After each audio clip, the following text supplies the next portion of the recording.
What's up, everyone? Today we're taking a look at our first set of Aliens figures from NECA Toys. We're taking a look at the Aliens Genocide Toys R Us exclusive 2-pack. Alright, so here are our figures, and this is my first review for an Aliens figure from NECA, but it's not the first one I've opened, and I'm a little weary about these guys because of what happened when I opened my first figure.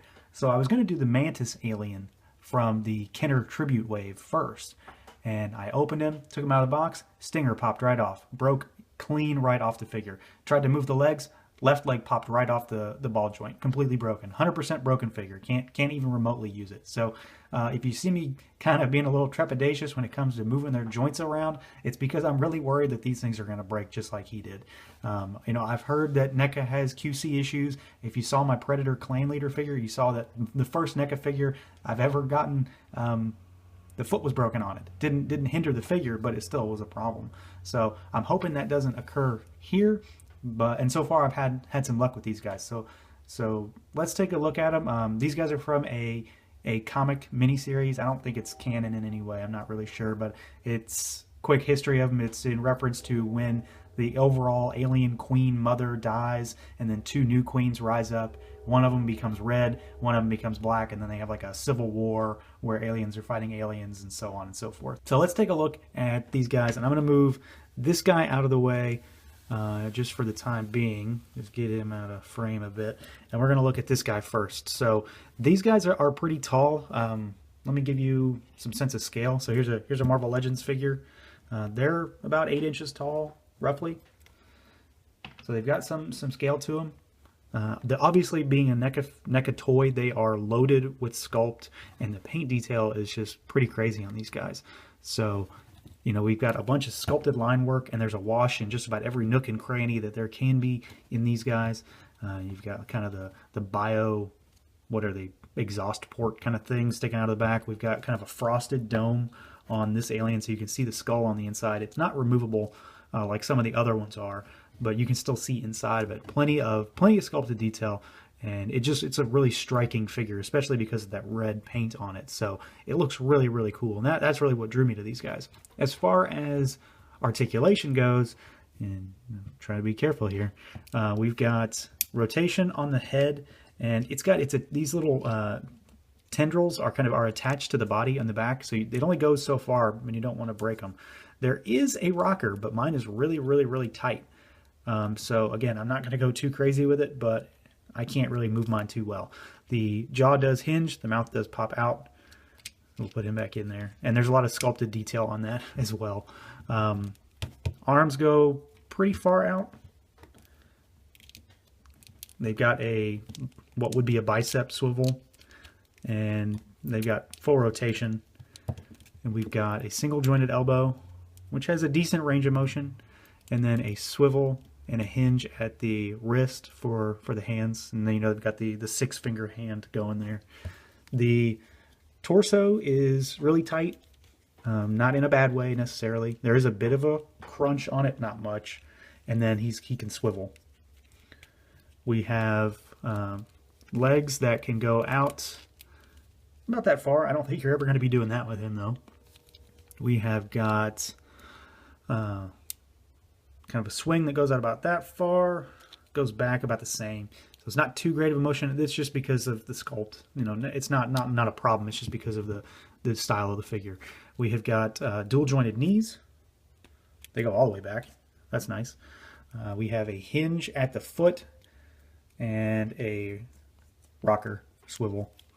So he's got decent amount of articulation in terms of just the overall figure. Thankfully, he didn't break, so that's a good sign. And then, of course, the tail got a kind of a bendy, flexible wire in there, which really comes in handy just from posing standpoint, but also because, you know, he's not exactly the most sturdy figure I've found. I have a hard time posing him from time to time, so the tail really acts as a good balancer for the figure, so that he's not going to fall down, even if he would fall down otherwise.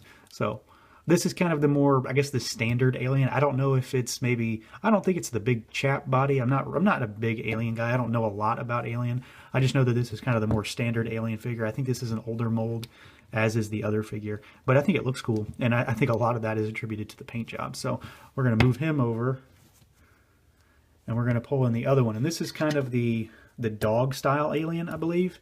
You can see he's obviously a different sculpt. So we'll go over him. He's got a same kind of paint job, tons of wash, tons of sculpted detail. You get that different style rib cage there. He does not have the ports that are on the back, a different tail, and then of course different legs and different arms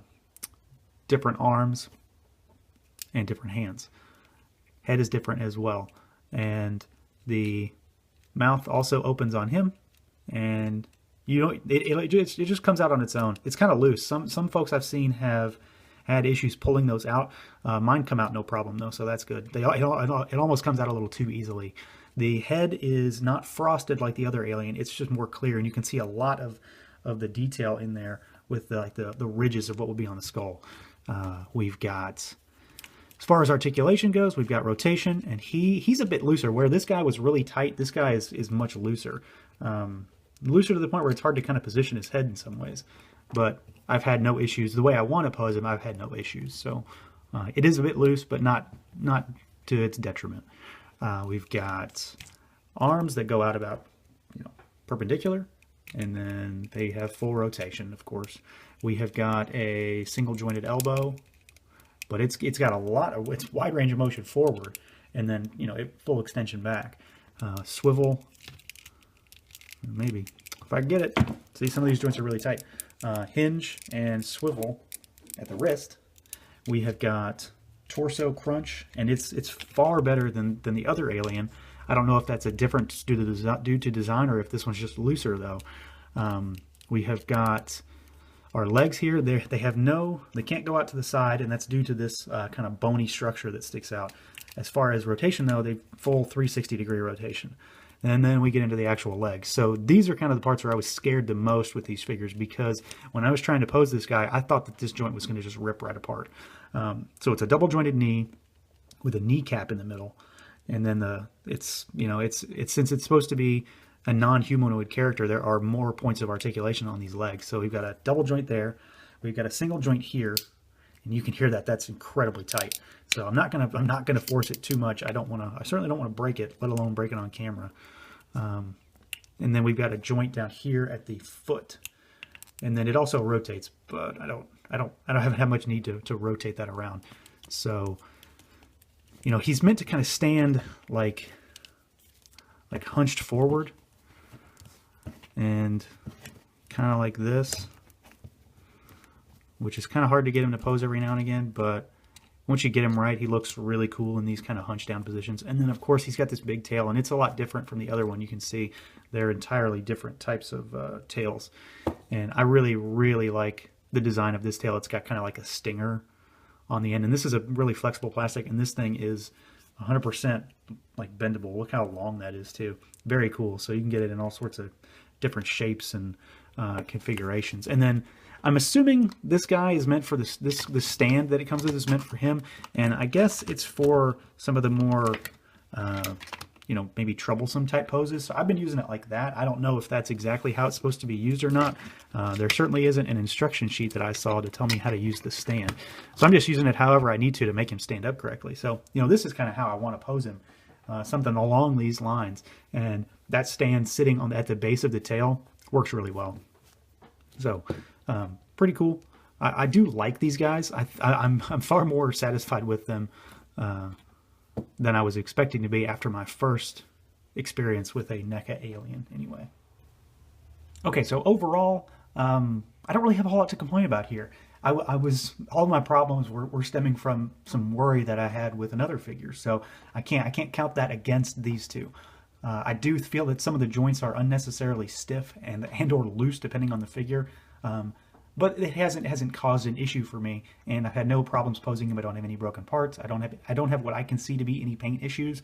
They're basically red and black. So the parts that are supposed to be red are red. The parts that are supposed to be black are black. I love the deep red color in them. I love the wash effects.